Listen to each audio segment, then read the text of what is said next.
Welcome to Private Club Radio, your weekly source for industry education, news and discussion. Broadcasting from Tampa, Florida, ladies and gentlemen, here is your host, Gabriel Aloisi. Welcome to episode 61 of Private Club Radio. This bus keeps rolling along.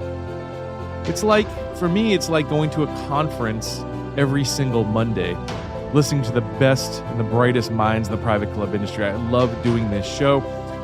This week, we are going to be chatting with Eddie Bullock of EddieBullockGolf.com, coming to us from the UK. And I want to put it out there right from the get-go that I apologize if I mispronounce any words, folks. Last time I was in the United Kingdom, I was at a party. This was about 6, 7, 8 years ago. Can't even remember how long. Maybe even 9 or 10 years ago, actually. I'm in the UK. I'm at a party. And I'm talking about some supplements I'm taking. And I don't know how that subject came up. But anyways, I'm talking about some supplements. And so, I said, I'm taking this particular vitamin. It's called vitamin F or something. I forget what it was. And the guy starts laughing and chuckling. He calls over his friends and says, "You won't believe it. The Yank just called vitamins. And there was a hearty guffaw from the entire crowd. So if there's anything that I pronounce incorrectly on today's show, hey, I'm just a Yank, so cut me a little slack, will you? But really, we're going to have a great discussion with Eddie. I spoke with some folks from England and from the UK and Europe, and everyone that I spoke to about Eddie had incredible things to say about him. So I really wanted to have him on his show, get his perspective. We're going to discuss some changes that are happening to the manager's role in the UK. We're going to discuss some of the clubs that are really doing it right. And towards the end of that interview, Eddie drops a piece of knowledge on us. That's some of the best advice I've heard probably all month here on Private Club Radio. Not that any of our guests didn't have great content, but it's really, really good. So you'll want to stay tuned for that. Now, I want to give a shout out to a frequent contributor of this show, Rick Coffey of Club Essential. Rick, I hope you're doing well, man. He just had surgery for his knee. If you were at the CMAA show and you went to the Club Essential booth, you probably saw Rick with this huge apparatus. Well, he actually had his knee surgery. So hope you're doing well, Rick. I know he's listening to this show because he is a weekly listener in addition to co-hosting the Inbox here on Private Club Radio when we have that segment. So Rick, hope you're doing well, man. Hope the recovery goes quickly. So I sent my book to press last week. We ordered the first batch of books. There's actually only, as of the taping of this show, only 18 left of them. So if you want to get your hands on a copy of the definitive guide to membership marketing before anyone else, that's probably something you should do ASAP, because I'm not going to probably have them in the next few days. There's going to be a sellout, and you'll have to wait till they come out on March 31st, and you're going to have to buy it at the full price, which I don't want that to happen to you. There's also a couple extra goodies that you will not get once the book comes out. So use the code PCMA. Not only are you going to get $10 off, you are going to make a donation of 25% of that purchase price to the PCMA Foundation's Scholarship Fund. I want to thank Greg Patterson. That's the announcement that I was kind of holding off on. Greg Patterson actually wrote the foreword to my book, and it's quite lovely, alongside Rick Coyne of the Professional Club Marketing Association. So thank you both to those gentlemen who wrote the foreword to my book. I also want to thank Norm Spitzig of Master Club Advisors. Thank you, Norm. Norm wrote an endorsement of my book. Here's what he said. He said, it's a comprehensive, fact-based approach to contemporary private club membership marketing, and one that, if followed, will virtually guarantee a full, energized, and engaged membership. Simply put, your club cannot afford to be without the definitive guide to membership marketing. Norm, thank you so much for those kind words. And if you'd like to pick up your copy of the book, you can do that at membershipmarketingbook.com. I am so excited to get this in the hands of club managers, of membership directors, and of membership committee members across the country who are looking to grow their membership and looking to make an impact with their marketing. And marketing does not have to be a dirty word. It's not discounting. We're not talking about lowering the value. In fact, we're increasing the perceived value of clubs when we're doing marketing the right way. I'm going to show you how to do that in this book. It's membershipmarketingbook.com if you'd like to pick up your copy. There's only 18 left. Better do it quick. All right, without further ado, it's time to bring on our featured guest.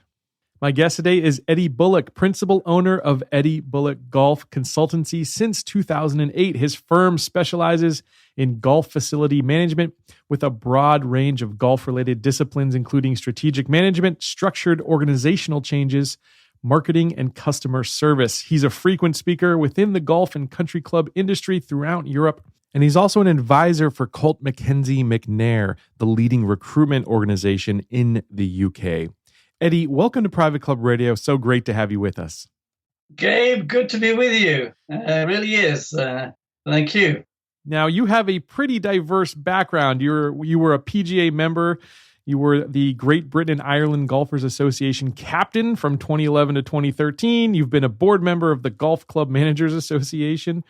You're a member of the Managers Association of Europe, the Club Managers of Europe, and you have an honorary doctorate from Bournemouth University. So that is pretty impressive. I guess you kind of like golf a little bit, right, Eddie? Oh, I love the game, Gabe. It's very special to me. I love still playing it. It gets me frustrated sometimes, as it does us all, but I love the people in the game, and the whole atmosphere of it. It really is. It really just gives me a wow. Yeah, absolutely. From everybody that I've talked to that knows you, Eddie, you're very well regarded over there in Europe. And so it's really a treat to have you on the show here to talk with, listeners around the world, but of course, much of our listenership's here in the United States. And I love to get the European flavor from some folks, and you're the person to talk to. So along those lines, could you just give me an overview of the golf business in the UK and what's going on over there? Well, I have to say, I think there's it's looking good. I'm very confident now coming into 2017. There are some clubs that have had some challenges and they've plowed their way through them. And now they're progressing. I mean, there's still a lot of challenges to do, but what has happened is clubs have really found they've got to work hard, and the members aren't just coming to them anymore. They're having to get out and sell themselves and embrace those opportunities, and making it, as we all around the world seem to be wanting to make it more family-centric and get females involved, and just generally make the clubs a part of that whole community, and embrace them into the community and feel friendly. It's straightforward, really, but I think what we've now finding is the more progressive clubs are actually embracing that all the way through. Yeah, let's talk about some of those clubs that are really doing things right over there. What clubs stand out for you, Eddie? And what are they doing? Well, the one that does stand out to me in mind, and I am slightly associated with it, and that is Goodwood. I think you recently had Stuart Gillette, the general manager there, but Goodwood have really forced the whole situation of golf and made it more modern, more friendly. You can go into the facilities there, which are very contemporary. They're open, feel comfortable for all walks of life to walk in there. Excuse me. And you can use your laptops and iPads, and it's now planning towards that younger or to the businessman and woman to be a part of that club. And certainly the team there have progressed with their customer service and continually work on that and make golf attractive, from the points of view. They give everybody a marvelous experience from the moment you're there to the moment you leave, and the important thing is when they do leave, people keep coming back. Yeah. So that will be one club. Another club, not a million miles, is a place called Windlesham, privately owned club, but in very similar vein. It's a very contemporary feel as you walk in there. All the things that you would want in these modern facilities, we're all experts in coffee now, so good coffee has to be right. So that gives you one example. But those are areas. And let me go on. There's others such as Woburn, who I was associated with for many years. they're moving forward leaps and bounds with their development and their golf experience as well as everything else. And there's another one right in the depths of Cornwall, which is right southwest. So it's about 4 hours from me. Is a place called Trevose. It's more of probably a nice resort course, but it's got a great membership and people are friendly. But it's the same sort of ethos. It's really getting people involved in the game of golf and other incremental areas within the golf club as well as everything else. So in particular, in terms of getting people involved in golf, do you have any tips or ideas that you can share with folks here on how to do that?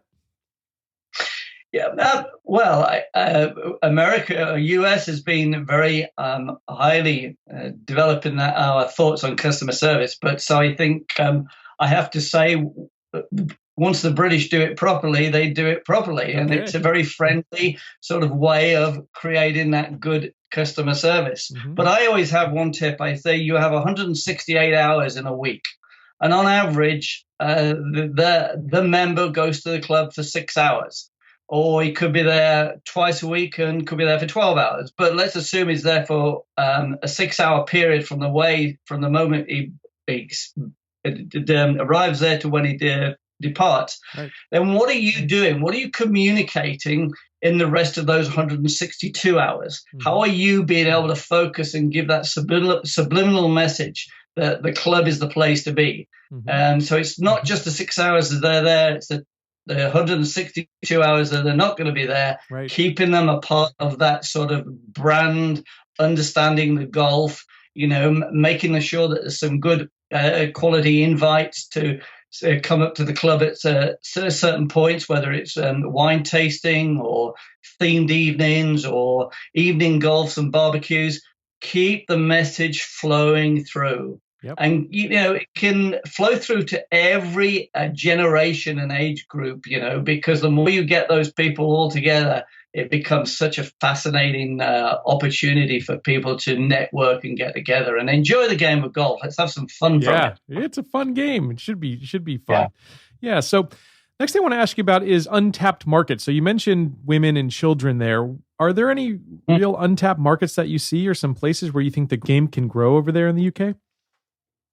Well, I certainly do. I mean, certainly with the ladies, at the moment you've got a lot of young ladies who've got families. We've got to step out and find a way to be able to look after the families, even if it's for a 2-hour slot, just to get them involved in golf and get them to network and create more friendships as well as everything else. Things aren't just going to happen overnight. Right. But that's the type of thing I do know that certain clubs are doing. Sure. From the junior point of view, well, we all have responsibility in golf to make sure more and more juniors are playing. But we haven't got to always focus on making them pedigree players. If they play golf and they're going to be 20 handicap for the rest of their life, that's fine, but what golf does give everybody, it gives them values, it gives them a certain amount of disciplines as well as everything else, and it gets them to communicate socially as well as everything else. So you see so many young people now are on their iPads and iPhones, all very good and all very positive, but there's nothing better to communicate than socially and verbally. So those are certain things and I think more from a health perspective as well. There are some clubs over here that are really focusing their marketing on developing the health parts of golf, not just being a better player all the time. Get people involved. Yeah, so a healthy lifestyle. Yeah, exactly. Absolutely. Yeah, get in there. Yep. Yeah. I can't wait. I have a 4-year-old, and my youngest son is turning 1 over the weekend, so I can't wait till I can get them out on the golf course and get them away from, TV and YouTube. And we're inundated with electronics and stuff these days.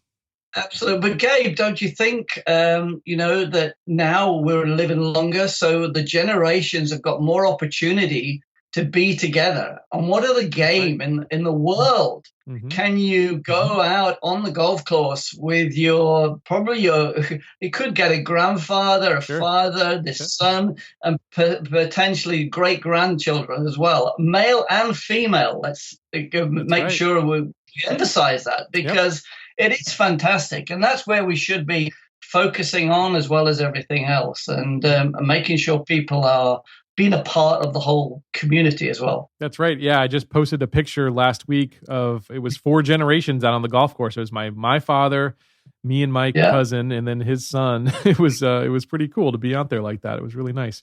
Well, I want to change gears just a little bit here off golf and talk more about customer service and team building. I know you have some ideas on that, Eddie. How do you build a great team at a club? Well, you're absolutely right. I think I don't call it there's leadership, absolutely, but good leaders can create great teams, and it becomes teamship as much as anything else. And customer service is a whole part of the whole experience. It's marketing. It's the whole bottom line. The more you keep people happy, you care about people, you actually love people, you bring them together, and that's creating that actual team to be a part of that. So you're having to engage. Your sight, your sound, smell, taste, and touch are all part of being engaging in some form or another. And getting the whole team to have a buy-in to this, as well as everything else. It doesn't matter where they are. It could be, I've always said, one of the most important people that were a part of my club when I was in the club business and industry were the housekeepers in the morning. They came to clean the whole place. Sure. Now, you will probably start at 5:30, 6 a.m., and you've got to engage with them, because they're just as important. Unless they're there on time, the rest of the team can't work. Right. And if you get members coming in early, then they also have to communicate. So you have to make sure that you've got people there with some form of interpersonal skills to be able to deliver. So those are areas that you've got to think of the backroom staff as well. It's like when you put a big Broadway show or a West End show, it happens, but there's people behind the scenes that are putting a lot together. So that's right. Engaging and I think being unique as well as everything else, making sure that you incorporate good methods and the language or the customs that your members want to hear, as well as everything else. We've spoken about different generations now coming into the game, and they speak a different language. So we have to accept it. So we've got to be unique and engage with that generation that are coming in to feel a part of that. So that's one case of being unique. The other side is, we always say this, is to personalize the part. Get to know people, get to know what they do, get to know what the families do. This isn't rocket science. It's just being engaging, as I said, to make sure you're bringing people in, and there's nothing nicer once you've remembered somebody's family has gone off to university to recall that, and people would know those little things, that where have they gone and didn't know you were noticing, and all that type of thing. It becomes a surprise. Sure. That's another unique area, is surprising people as well as everything else. Yeah. And the most important thing then is, once you've got that team shipped together and team spirit, is being repeatable. So it becomes consistent. It becomes spontaneous as well as everything else. You're not having to work at it. But all that is down to good training. And what I've found out in the last few years is, certainly in the UK, you now have clubs that are really embracing the opportunity of customer service. However, it's taken some time, because there's no good just doing 2 or 3 workshops. It's got to be total work in progress all the way through. You've got to be able to review it and improve it and make it unique for your business. Don't just copy it off the bookshelf because you've read a book and that's the way to do it. Yep. Be innovative and let everybody have an input and a buy-in to be able to deliver that, as well as everything else. Yeah, and So, I would yeah. invite listeners to go back to Lisa Huddeman's interview that was about 2 episodes ago here on Private Club Radio, and she talks about core values and how do you really align yourself as a team. I think you're right on there, Eddie, for sure. Do you have any tips for listeners on how to find the uniqueness in their club and put it on display for the world? Well, I think the one thing I look at is know your customer journey, know your members and guest journey, know them all. Again, coming back to the generation, male and female, and delve into that journey.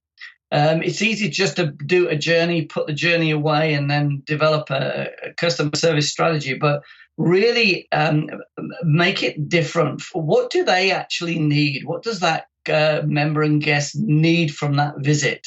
And it can change on a daily basis, but it's been ahead of the game as well as everything else. So drawing it and being able to measure that as well as everything else, get your team totally involved and set them little targets about doing things slightly different than they have done the previous year.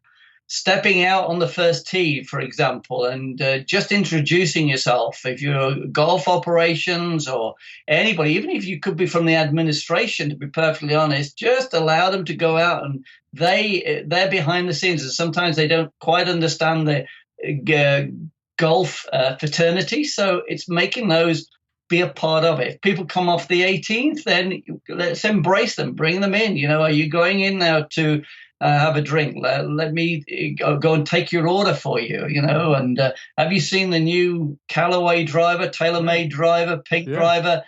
Let's say everything, any way you can communicate to be able to make it easier for them. I love those that. are the little tips. Yeah, I love that, Eddie. I've never walked off an 18th green and ever ran into anybody. How cool would it be if there was some sort of a person there, a concierge, or just some staff from the club to then take you to the next area of the club? That would be so cool. Love that idea.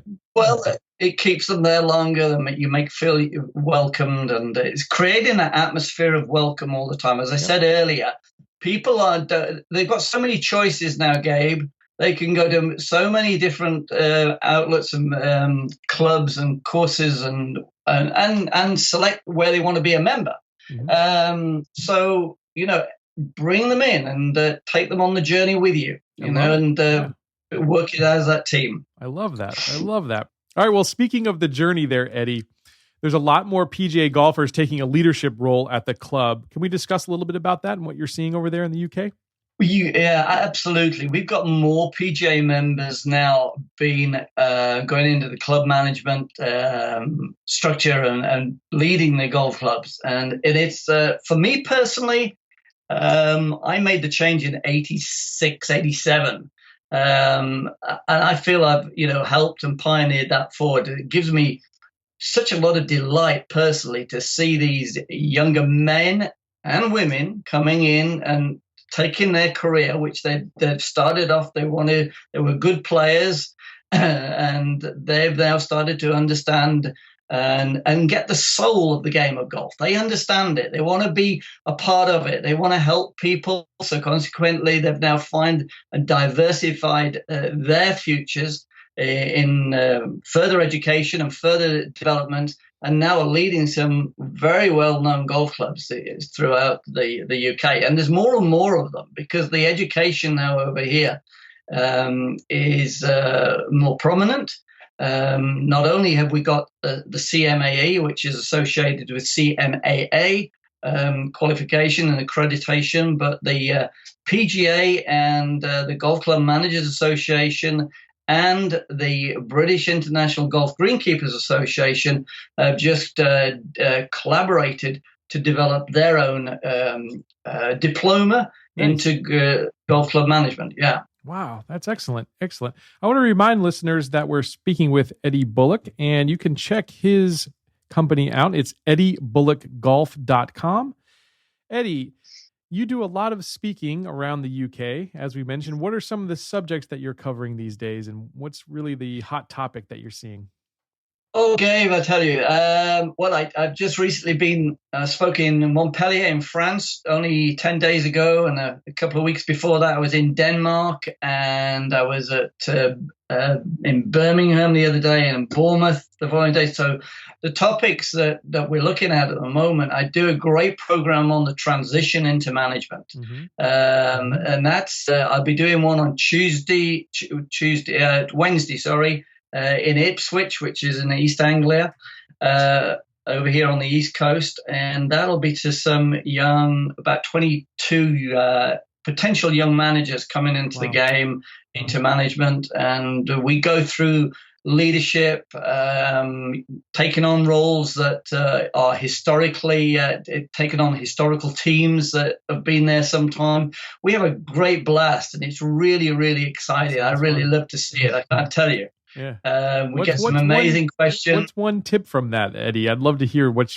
Just give us one little taste of that. What's your best tip for people who are making that transition or taking on that leadership role? Oh my goodness! I don't want to ruin it for anyone, but I do great. I've got a free ebook nice. on my website, so anybody want to download that, they can do it. Cool. But it takes everybody through the issues, really. The biggest tip I can give everybody is you just never stop learning. And from the point of view of always, listen, I tell you the one great tip I always give is to read obituaries. Would you believe? You know, obituaries absolutely. And it's one thing I've always looked at, and it's amazing what, if you read them, what little historical things you can pick up, because although the world changes, the business world on the fundamentals don't change, and you pick up a lot of information from that as well as everything else. Wow. The other thing I always emphasize is, for goodness sake, study your financials. Because I don't think anybody going into club management should have the wool pull over their eyes at all in any aspect. So they should know about the financials. They should know about the bit of the retail, the turf maintenance, the food and beverage. And if they can get that, then they will be certainly good leaders. And there's no question about that. And those are the little tips I would always give. But you never stop learning. Yeah. Never ever stop learning. No, you're absolutely right there. And that's a skill that you can't teach somebody. They have to have that in them, you know. So yeah, it's important to find the right people on your team that have that same mentality, I think, as well. But I love it, you know. I mean, just mentoring people through it and listening to them. And sometimes you don't have to say anything. You're just giving them confidence because you're listening. That's the important thing, you know. So it gives them so much confidence that they've got somebody they can rely on as well as everything else. So good. Do you have any shortcuts to become a better listener, by the way? Because it sounds like you are a very good listener. Well, I always read the terms that come to mind is Stephen Convey, seek to understand and then to be understood. Right. That's always stayed with me. And he made another one, which was, I've got it here in front of me. So nice. It's so most people don't listen with the intent to understand. They listen with the intent to reply. And it's always stayed with me for many a year. And that's right. So listening is an art and a skill in itself. Totally. It's something that we'll be covering next week when I'm doing my workshop. So yes. Yeah. Excellent. Yeah. I thought you might be doing something like that. All right. Well, I'm interested in your bucket list. We haven't asked this question to guests in quite some time, but I think you're a person I've got to ask this question to. If there's one club out there, and I know it's going to be tough for you to pick one, but if there's one that people have to visit before they die, Eddie, what is it for you? Oh, just one. I've got to just come on. That's the game we're playing. I'm sorry. Oh my good. Well, I've got to say, I love Goodwood. It's if you stay on the 9th there, it's a 360 degrees. You can see Chichester Cathedral. You can see the English Channel. You can see the beautiful estate here at the Goodwood Estates. So I'm going to give you that as my UK. But my one I've played, and it's in my heart, is Cypress Point. Okay, wow. I don't think we've had that one mention that one. Yeah. that was a wow experience for me. So Cool. just the history of it and the whole experience of being there as well. So, but I've still got a lot more I want to go to. So, Yep. Okay. Yeah. Well, what's on your bucket list then? If you could go to one, what is it for you? oh, Pine Valley. Okay.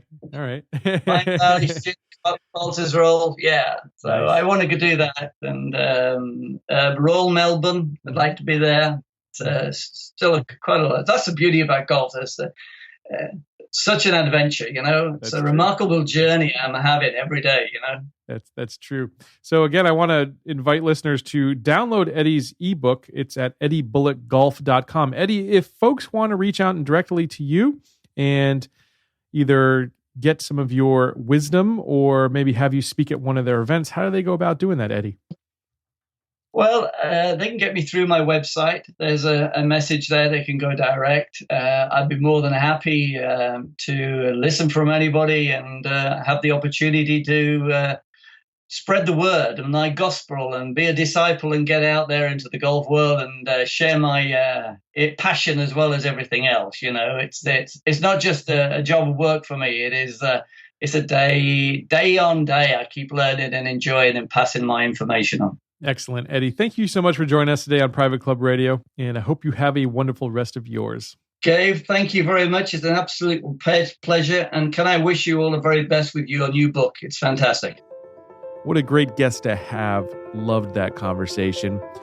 I'd love to hear Eddie speak. I'm hoping I get over to Europe in the next year or two and have that opportunity. I'd love to hear what that gentleman has to say. And I hope you can come back here next week on Private Club Radio.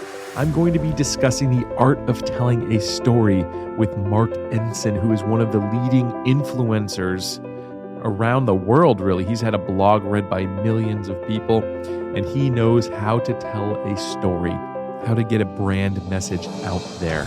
It's so critical as a club that you tell the right story. We're going to show you why and how to do that next week on Private Club Radio. Until then, here's to your membership success. Private Club Radio is brought to you by the Private Club Agency, the premier marketing and consulting firm dedicated to helping clubs increase and retain their membership. Visit privateclubagency.com to learn more.